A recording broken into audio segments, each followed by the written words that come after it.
দেশের ২৪ জেলার উপর দিয়ে মৃদু থেকে মাঝারি ধরনের তাপপ্রবাহ বয়ে যাচ্ছে, যা অব্যাহত থাকতে পারে বলে জানিয়েছে আবহাওয়া অধিদপ্তর।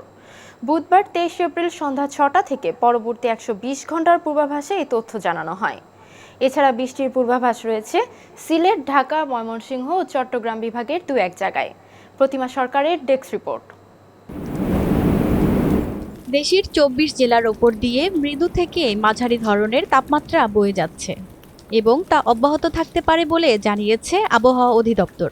বুধবার সন্ধ্যা ৬টা থেকে পরবর্তী ১২০ ঘন্টার পূর্বাভাসে এ তথ্য জানানো হয়।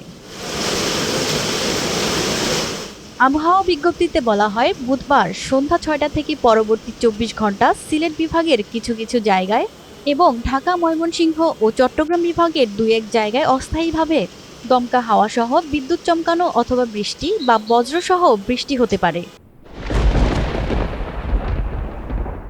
বৃহস্পতিবার সন্ধ্যা ৬টা থেকে পরবর্তী ২৪ ঘন্টা সিলেট বিভাগের কিছু কিছু জায়গায় এবং ঢাকা, ময়মনসিংহ ও চট্টগ্রাম বিভাগের দুই এক জায়গায় অস্থায়ীভাবে দমকা হাওয়া সহ বিদ্যুৎ চমকানো অথবা বৃষ্টি বা বজ্রসহ বৃষ্টি হতে পারে।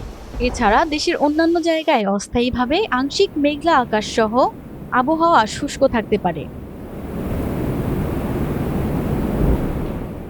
সারা দেশে দিন ও রাতের তাপমাত্রা প্রায় অপরিবর্তিত থাকতে পারে।